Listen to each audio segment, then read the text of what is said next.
I gotta hand it to the raid and dungeon team, man. The epic raid was, it was good. It was good. I realize literally no one wants to hear this whatsoever, and that I am gonna get flamed in the comments for this take. I'm sorry. They did good. They did good here. For those completely out of the loop, Bungie has made an epic, quote-unquote epic, version of the Desert Perpetual raid, which I basically interpreted to mean hard mode, with mechanical changes to encounters and a brand new encounter, which, in my opinion, is one of the coolest encounters I think that they've ever made. I am saying that only having run this place a single time on contest mode, but right now I think it is really cool. The epic raid had a contest mode raid race over the weekend. We weren't really too sure what it was going to be other than some vagaries from Bungie. The only examples we have of Bungie doing something on a similar scale was way back in the early days, like 2015 to 2018. In D1, I think it was just called hard mode, and it was mainly in the form of a harder combat challenge with very slight mechanical changes, of which I gave like a very scathing review of like the War Priest challenge mode. Or challenge mode? Hard mode? I forget which one it was. And in D2, it was known as the Prestige Raid, featuring those curated loadouts that you had to run that people only ran when it was like a super easy one and wasn't really that well liked. Then from what, like Spire of Stars or Last Wish until now, we basically had nothing in the way of hard mode. Bungie stopped doing them with Last Wish. Quote, "We wanted to create an experience that offered the truest forms of every encounter from day one and offered some of the most powerful rewards in the game to anyone who could succeed," end quote. That is from a TWAB from October 2018. But we're back with the epic raid now, and I thought it was well put together. I don't really think I'm going to make a guide for this raid because I don't think the interest is there at all. So this is going to be like a hybrid thoughts / guide kind of video so that you can kind of, learn what exactly happened in there. First off, the raid itself, the physical space, has changed. The main hub area is completely busted up and broken. Pathways that were normally there are gone, and you can tell that you did some damage to the area. Although, once you start running off to the different bosses, that ended up staying the same because nothing exploded over there. The main difference between this contest mode and the normal contest mode was the shift in the combat / mechanic slider.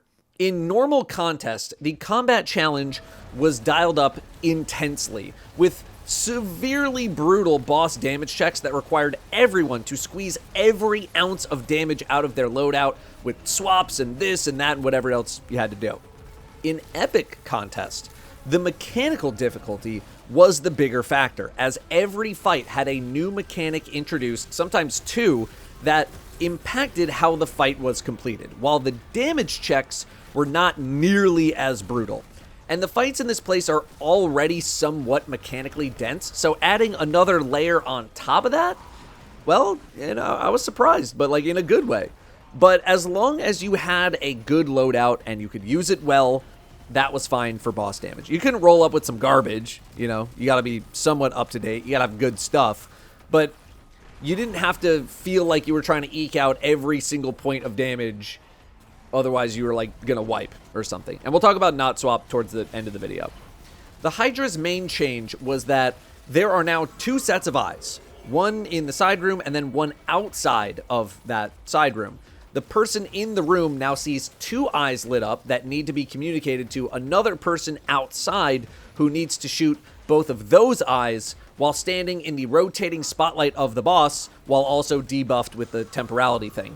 Then, after those two eyes are shot from the main area, one of them will relight up, which needs to be communicated to the person on the opposite side, and that's the eye that they need to shoot.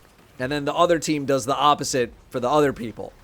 As you can imagine, this greatly extends the duration of this phase and increases the need for very clear callouts. Not to mention, ad clear needs to be even better since the people rotating around the boss are in basically constant danger. Plus, you still have the minigame with the pillar in the middle that needs to be done as well. Then, when you get to boss damage, the boss has 4 shields. So you can only shoot in like this little tiny sliver of space, and instead of tracking the boss spotlights to shoot the eyes, 2 people get teleported to side rooms. You need to shoot the eyes and then shoot the middle thing, and then you get teleported back, and then you remove the shields, and you have to remove 2 of them. Oh, also, Korugos' beam attack was here. Oh, also in the mechanic phase, every time you shot an eye, those little seekers that detain you would fly out of the boss, but you can't free yourself. Like, other people would have to shoot you out of it, so it might as well be like instant death if you get tagged by one of those. Quite a lot of stuff you got to deal with. This fight was a bit exhausting because there is just so much to keep track of for a very long time with almost no breaks. Like, this is a full throttle fight, 17, 18, 19-minute fight, which rivals most final bosses in raids. This would have been a final boss like a couple of years ago. Ad clear rolls really shined here during contests, both contests really, because of the 2 people having to constantly rotate around the boss for callouts. The timer on the debuff is 50% longer due to the extended phase, and you don't technically need to stay in the spotlight the entire time, but you couldn't really stay away for too long either, especially because each of the eyeball teams really needed to kind of go fast to make sure that they could stay in sync. This meant that you had to balance out your survivability and your killing power as like a spotlight person, because you couldn't just stay in the beam the whole time and do nothing else. You needed to contribute to the fight in other ways as well, otherwise you're just going to get overrun. But a good ad clear player is invaluable here, which I understand can be like a boring role because it doesn't contribute mechanically, but like it's still really important to have people who know how to kill ads and kill them very well. Hobgoblin wasn't quite as mechanically changed, but it required a lot more diligence. First, an hourglass ring is now in the arena, and each of the 5, whatever they're called, the things that you run, turbines? Did I call them turbines? We're going to call them turbines. Has a little canister attached to it. So the color of the chronon actually matters now, because to activate each individual turbine, you need to run through with the correct color chronon. But in order to check which thing is which color, you need to deposit a chronon in the ring. So that's going to burn a chronon, and that's going to light up the canisters that match that color. So let's say you dunk like a white chronon in the ring.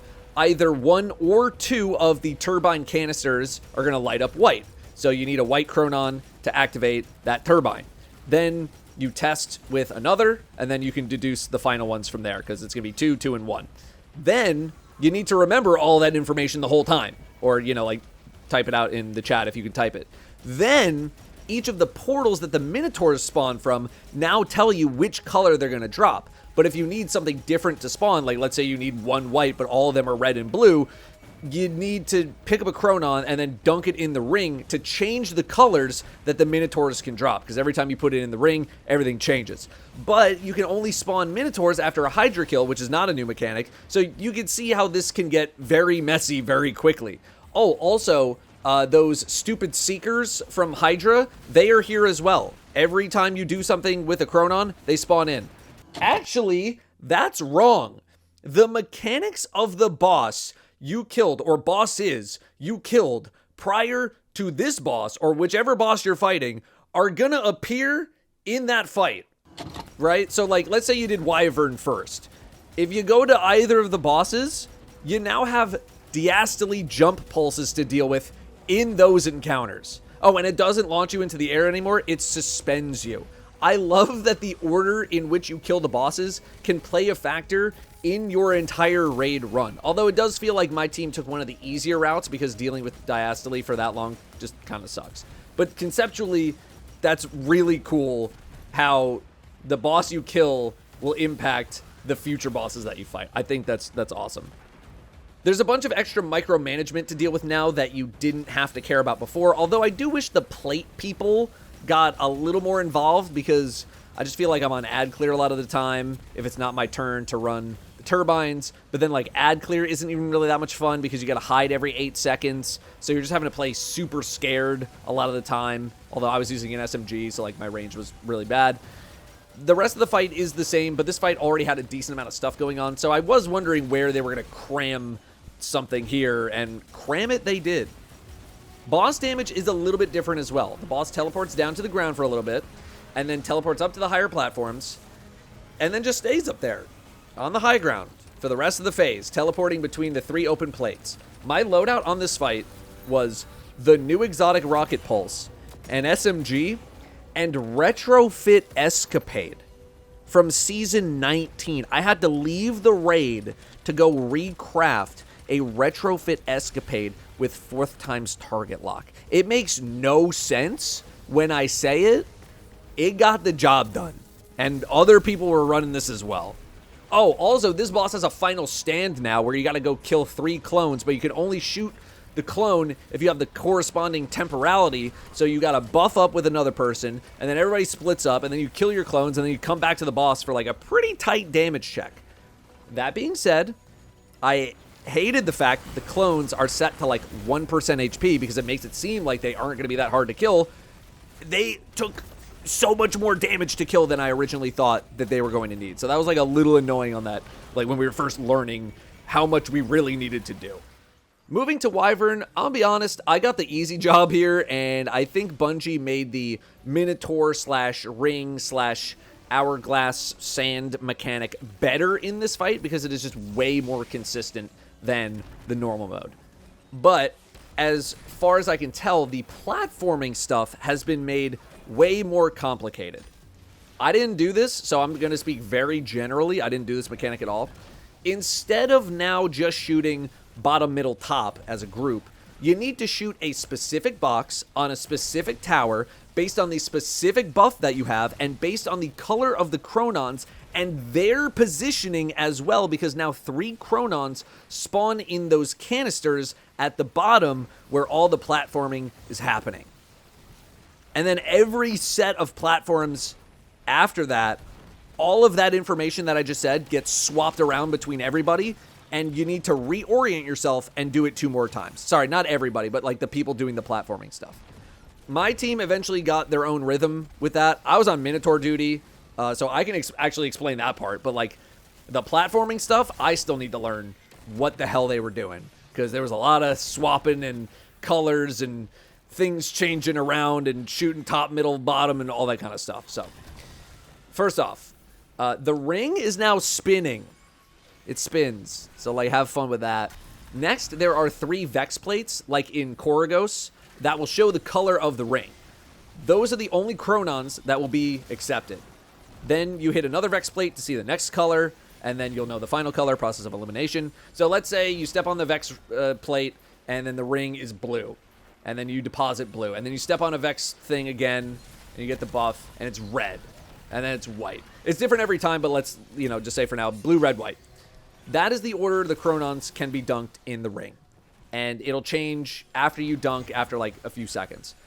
There are far more Minotaurs spawning in the fight, but each section of the room will drop a specific color, and this color changes after every damage phase. So you need to get the locations of each color and then cycle between all 3 in order to add sand to the hourglass. So like I dunk a blue, and then my teammate dunks a red, and then I dunk a white, and then the teammate dunks a blue, and then I do a red, etc., etc. And I actually like this way more because there is a lot more consistency and predictability instead of whatever the hell is going on in the normal mode version. It was bugged for a while where like Minotaurs would like despawn or just never spawn in the first place. I usually do the platforming, so I don't know what else is or is not broken with that anymore. But this time around, it was like, oh, you did a successful platforming section, Minotaur spawns. You didn't do a successful platforming section, there's probably a Minotaur that's just like chilling there from the previous spawn anyway. I rarely had a problem with them getting a spawn, finding them, picking up Crotons. Much better experience. The damage phase is basically the same, except my team had to deal with the hobgoblin sniper mechanic during the damage phase. And yes, that sucks exactly as much as you think it might suck. Our damage phases were not outstanding on this boss, but guess what? It don't gotta be pretty. You just gotta get it done. And we got it done. It was messy, but we got it done. I was probably the least entertained with the changes on this fight, generally speaking, although the Minotaur roll isn't exactly like peak gaming, even if it is incredibly important. Diastole is already punishing enough when you get knocked in the air. The suspend that it now does did maybe a little to change that because you just couldn't even move, so you were very susceptible to taking damage. I appreciate that they made this fight harder, for sure, for the Epic Raid, but in terms of how entertained I was by those changes, not as much. Then we move to Korugos, and this fight is a completely new encounter. New mechanics, new everything. There is one part that you could say is similar to the original, and that's because you deal damage to Korugos, and that comes at the end. But this fight, I think, is so goddamn cool. You enter where the boss used to be. Like, you just drop down and you go through a portal, and then a short platforming section later, you're at this like weird testing site where Korugos is trying to combine all of these boss experiments in some kind of different way. Like, they're all literally marked as failures. Similar to Verity from Salvation's Edge, Bungie is messing around with like the concept of being alive and being dead in a raid fight. In this fight, you can die, but you'll reach a certain point where you don't technically die even though the screen goes to black. You time travel. You try to learn information in a phase that you then use to go back in time and use against the boss on a follow-up phase. So you got this meter in your buff section. When that runs out, everyone goes to black screen, you restart, and you respawn at the top. You literally re-rally. Can I just say how weird it is that Bungie put not swap in a raid with a final boss encounter where you get to rally like 5 times? Anyway, so at the start, people get this banished debuff where they got to pick up a cube on the floor. 2 people, and then 2 more people, and then 2 more people. Except there's only 4 cubes. So that last set of people, now you got to go into one of the open 3 portals to not die. One of them is going to be open out of the 3. There are Cyclops spawning. They're spawning in the main room. All of those got to die so that the people who went into the portal can escape, but they got a Cyclops as well, so you got to kill that to leave. Then there's going to be a beam of light pointing at one of the 3 portals. That portal has a named red bar imp swarm enemy that if you kill it, spawns a wyvern outside that drops 4 chronons that everyone needs to dunk into a spinning ring. But don't do that yet. We're not doing that yet. Ideally, this beam of light is pointing at the portal that the final 2 players must go through. We call that good RNG because it means that someone else does not need to go hunt down that imp swarm in another portal and then kill another Cyclops. That would be bad RNG. It's not that big of a deal, at least in the early stages, because we get to re-rally, so you can just burn all of your ammo in this first phase without really needing to care. In each of the side portals, there is a plate that gives a temporality debuff. At the top of the screen, there's no timer on it. Having the debuff allows you to destroy a locus crystal in the main arena, one of the 3 that can be up in this room. Destroying this speeds up the timer on the world line stability meter on the left side so that the world ends faster, which we want, because otherwise you're just going to stand around for 3 minutes doing nothing. But with about a third of that timer remaining, some things will activate in the room that show a chronon color in 3 canisters around this room. So you're going to take that information, the chronon color being shown in the canisters, it's all going to be the same color, and then you're going to use that in the next phase because now you're going back in time and you're starting over. So we're going to call this phase 2. Before I continue, the destroy crystal activation thing was cringe as hell and very finicky. It felt like you had to stand in a really specific way, in a really specific spot, and I wish this was a smoother experience from the get-go. Look down a little more. It's kind of weird where the interact is. Like, not like at the crystal, but down a little bit. Just look around the crystal. I'm looking at the fucking crystal, brother. Okay, so let's say the canister from phase 1, let's say it was blue. Around the room are 3 alignment nodes, one of each chronon color. We align to blue immediately because we know it's going to be blue because we saw it from the past. Then we do that whole phase over again. Banishment, the portals, kill the named imp swarm, which spawns the wyvern, which drops the chronons, which 4 people dunk in the spinning ring. except you want to do this really fast, because the faster you go, the more DPS time you get. But we're still not done. The crystal in the room is going to have that beam of light that we talked about shooting at a portal. 2 people go into this portal after Chronons have been dunked, and you shoot the thing at the bottom, don't forget that, and do some mini-game version of 2 boss fights mashed together in some weird Vex experiment. And the order you fight these experiments depends on the order you fought the bosses in the raid.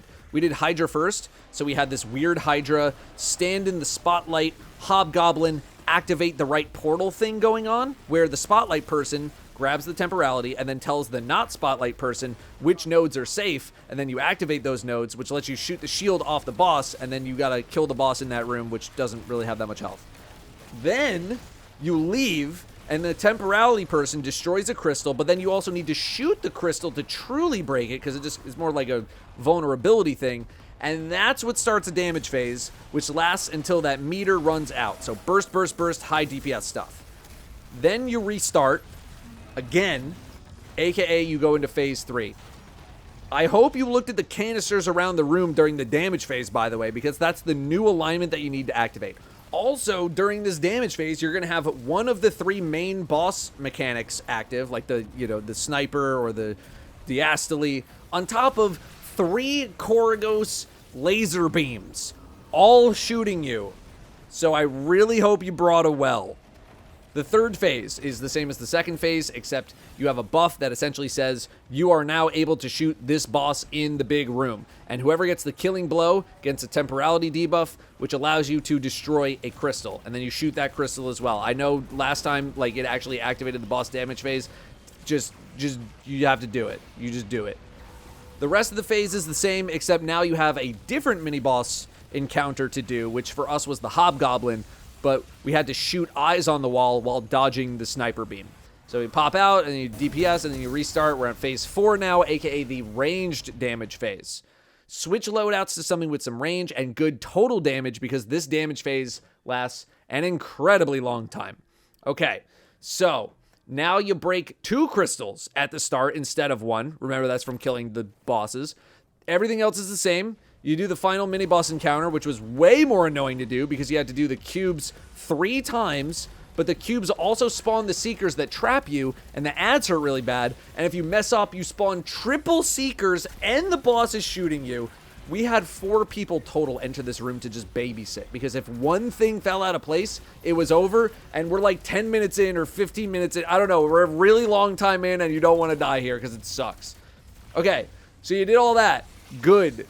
Go to the white canister up on the ledge, because there's like a secret platform area where the boss is going to go. There's 3 sections with a debuff plate. 3 people are going to grab the debuff. 3 people don't. You're damaging, you're shooting the boss, and then one of the sections is going to get walled off. Temporality destroys the crystal, as we've been doing. The non-debuff person shoots it. If you have a temporality, you can't shoot it. And then that extends the damage phase. Then you got to go Axis from Wrath of the Machine mode, because now the temporality is being given out randomly to people. So you got to call like empowered left, empowered right, and then move around to be ready for the crystal, because if you're not in the room with the crystal, then you can't like break it. Then like the boss is also changing which mechanic they're doing, so it's going to switch from like diastole to the sniper to the this to the that. Eventually the phase ends, whether it's because you missed a crystal or you destroyed all of them. And then you go to phase 5, which is the finale. The finale is where almost everyone gets banished, and you need to pick up cubes one at a time to generate platforms to the final boss, which disappear after you pick up the cube. And if you fall down, I don't know if there's a way back up. We fell down once. I don't know if there's a way up, so like don't miss. You get to the boss platform. You destroy more crystals. There's 3. Boss damage starts. You're again dealing with the other boss mechanics, like the sniper and the diastole. Then more crystals are going to spawn in, break them immediately, destroy all of them, but the breaker debuff is randomized, so everybody's got to look. And then to top it all off, the final stand is fake, which feels kind of tongue-in-cheek from Bungie, like, oh, last time it was super hard on the boss, this time it's not even real. Really cool fight. Really cool. Granted, I was heavily involved in the mechanics of this fight. I was doing a lot, so I do want to see what it's like when I'm taking a more chill role. Maybe it's not as exciting. I don't think it is as exciting. But I was very active, so I couldn't tell you. I love the mechanic and the concept of like go learn information from the future and then bring it back with you and then abuse it to hit the boss in a very similar, familiar way that the Verity stuff was doing what it was doing with like, we're dead, but we're not dead, and I have to spectate and look at the statue and, you know, all that. I do think it would be cool if they made a complete version of this raid in both like the epic and non-epic forms, but I'm guessing they didn't make an epic version of Korugos 1.0 and they didn't make a normal version of Korugos 2.0, so that might be a bit of a tall ask. There is a new armor set in the epic raid as well. Bonuses aren't too shabby, but probably not anything that I think more casual players are going to be dying for. I don't know how much I plan on running the epic raid on its non-contest difficulty. Might just kind of be like a, hey, anybody want to raid because we're friends and I like playing games with you situation, more than a, I need the 4-piece set bonus situation. You feel me? But this was my original vision for what I anticipated hard mode raiding was gonna be like all those years ago. I think of my WoW raiding days. I think of what MMOs used to do when it comes to their difficulty scaling, or like currently do really, and their versions of like normal to heroic to mythic raiding, or like whatever it's called in Final Fantasy. I think it's called like Savage and Ultimate or like whatever. And this is very much along those lines and very much within those expectations. I think we've now had 3 back-to-back-to-back incredibly strong entries in the raiding world, and I think there should not be an expectation of the next raid is going to be hella easy, because the precedent right now is the raid and dungeon team wants to kick your ass, and you should expect to be in there a while on contest and have to try like pretty freaking hard. Again, I do think about the irony of Not Swap being put forward to such a degree, but having a raid encounter where the entire thing resets and you get to re-rally a whole bunch of times. But Not Swap didn't really end up being as huge of a factor. I do think it was a bit overblown. Wow, shocker, I know. Because I think people were anticipating these very intense damage checks like we had in the normal contest, and that just plain did not happen. Don't get me wrong, combat was still somewhat tough, and staying alive was important because there were many ways to die in these encounters, but it was very rarely because, or really pretty much never, because I was getting one shot by something. It was usually this like death by 1,000 cuts kind of situation where you can bail yourself out, but if you don't, you're kind of in trouble. You know, obviously there's some enemies that hit really hard. The wyverns hit really hard. The cyclops hit really hard, but like they're designed to do that, right? But the damage checks were not nearly as bad as normal contest mode. If you knew what you were doing and you had some good stuff prepared, then as soon as you locked in the mechanics, you should have been good to go after like a couple of runs. All in all, I thought this was a bright spot in what has been a pretty dark place recently. I think they did a good job, and I'm actually quite surprised at how much energy feels like it was put into something that I know not a lot of people are going to play. I still know that a lot of people are not happy about the epic raid. I'm guessing a lot of those people sat on the sidelines. You know, it's mid, there's only one new boss, there's like no changes. I'm kind of done trying to have a conversation there. I don't think there's much in the way of any kind of a productive anything there at all, so I'm not even gonna try. You think whatever you want to think, and all right. Also, I am taking a break from the game for a little bit. I will probably pop on for the exotic mission whenever that comes out, and I will probably check out Festival of the Lost for like a day. But otherwise, you should expect content to be sporadic here.